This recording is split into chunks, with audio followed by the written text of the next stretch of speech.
Midnight Motorist is one of the various minigames available in Freddy Fazbear's Pizzeria Simulator, FNaF 6, alongside titles like Fruit Maze and Security Puppet. All of these games contain hidden stories. In Midnight Motorist, we control a purple or pink car speeding down a highway. As time goes on, the vehicle accelerates more and more, forcing the player to avoid collisions with other cars on the road. While it may seem like just another reflex-challenging arcade game, the title of the minigame already gives us a clue. The implication is clear: we are assuming control of someone driving late at night, likely under the influence of alcohol, suggesting that the driver is drunk. Within the minigame, there's a hidden area that changes everything. The music, the aesthetic, and the pace of the game shift, indicating that we are no longer just on a simple drive, we are exploring a story. At this point, what seemed to be just a driving game reveals a hidden narrative. The drunk driver, after leaving the highway, turns off into a forest trail, as if heading somewhere specific. Eventually, he arrives at a location with a parking lot. This place is called Junior's, indicating it's a business establishment, possibly a bar or restaurant, given the parking lot, suggesting it's a public and frequented place. When the driver exits the car, we finally see his true form, a tall man with yellow skin and a slouched neck. It's likely we are controlling an older figure, someone with secrets and a disturbing past. When the midnight driver, the yellow man, arrives at Junior's, a new character, green in color, appears outside the establishment in the rain. As he approaches, the green man says, "Come on, you know you can't be here. Don't make this harder than it has to be." The message is clear here: the yellow man is banned from Junior's. He is no longer welcome, and both he and the green guard know it.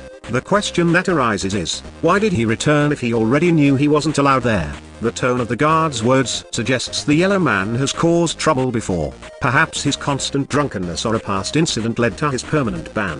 Yet, despite knowing this, he returns, as if searching for something, a redemption or perhaps just more trouble. The fact that he is stopped from entering suggests Junior's is a bar, a place he used to frequent to drown his sorrows in alcohol. The phrase "don't make this harder" also implies the yellow man is drunk again, unable to control himself, and about to do something he shouldn't.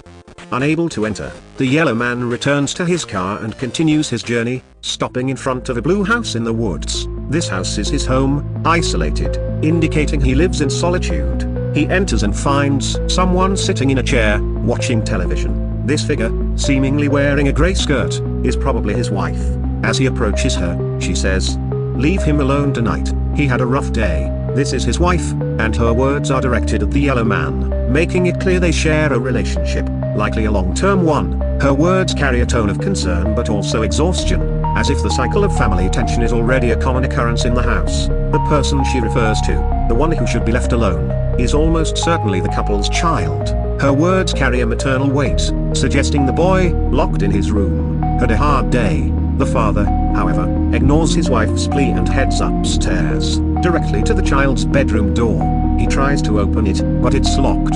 The boy, it seems, fears his father enough to lock himself in his room for protection. The idea that the yellow man might be violent is not hard to believe, considering his impulsive behavior and history of drinking late into the night.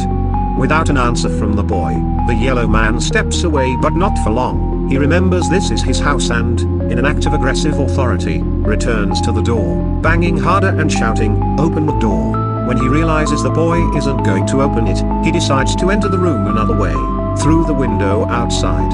As he leaves the house, the man finds the window broken and footprints in the mud, revealing that the boy has escaped. This indicates the boy had anticipated this situation and planned his escape. The yellow man, furious, says the boy will regret it when he returns, suggesting he intends to punish him in some way, possibly with violence. It's clear this isn't the first time something like this has happened. Here, the game suggests the boy has a place where he feels safe, away from his father, a refuge to escape the toxic home environment. The fact that he ran away again shows the ongoing cycle of violence and fear in which he's trapped. In summary, Midnight Motorist tells the story of a troubled man who goes out to drink at midnight at a bar called Junior's, but has been banned for causing trouble. He returns to his secluded home in the woods, where his wife and son live in isolation. The man, likely an alcoholic and violent, shows no affection or empathy for his son, and the boy, in constant fear, begins to run away to a place where he feels he can escape his father's aggression. This cycle repeats, with the father always waiting for the boy to return, ready to punish him when he does. Now that we've covered the events of Midnight Motorist, it's time to try to unravel the mysteries behind this minigame. Let's start with the most important question. Who is the Yellow Man? Well, the answer seems clear. The cruel and malicious personality of this character fits the description of William Afton perfectly. Moreover, the fact that the same purple car from the minigame has a spring bunny head attached to the antenna in 5 Laps at Freddy's is a key clue. In 5 Nights at Freddy's, the purple car is directly associated with William Afton. Therefore, the man we control in Midnight Motorist is William Afton. If this is true, who is the person watching TV? It's reasonable to assume she's Afton's wife, as she clearly has a close relationship with the Yellow Man. But the most intriguing question is, who is the boy who locked the bedroom door? Based on what we know from the saga's timeline, there are 2 possible candidates, Michael Afton and the Crying Child. Both are William Afton's sons. To determine who the boy in the minigame is, we need to look more closely at the circumstances. The boy in the room seems to be fleeing from his father's aggression, suggesting a tense, abusive relationship. At the same time, he shows bravery by escaping through the window on a rainy night, something the Crying Child probably wouldn't do, given his vulnerability and fear.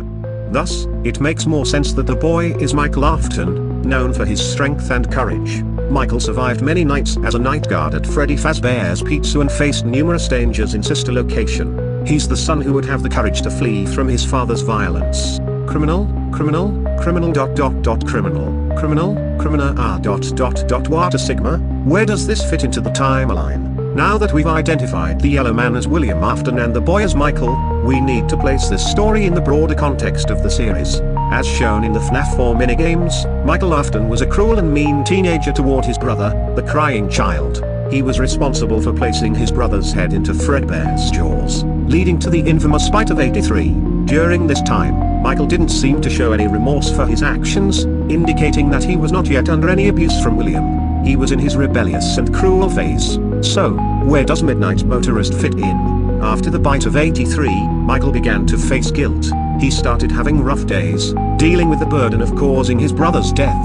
And William, also furious with what happened, may have begun to be more aggressive toward Michael, blaming him for the disaster that led to Fredbear's family diner closing. It's possible that, after the tragedy, Afton moved his family to an isolated house in the woods, trying to escape the memories that haunted their former home. This would place the events of Midnight Motorist in 1983, after the Bite of 83, but there's still an important piece of the puzzle.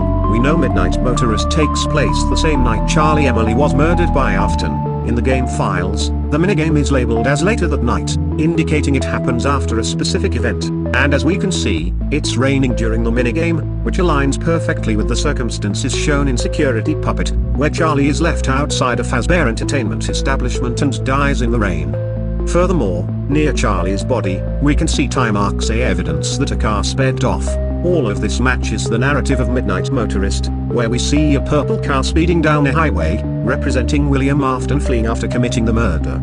What does this mean for the timeline? This confirms that the Crying Child died before Charlie Emily. Since we know Fredbear's family diner closed after the Crying Child's death, Charlie's murder would have to occur at a different location, such as Freddy Fazbear's Pizza. This is the place where the puppet was, and we know the puppet was part of that restaurant, not Fredbear's. And the secret grave in the minigame? There is a secret area in Midnight Motorist that can be accessed, revealing a mound of dirt that resembles a grave.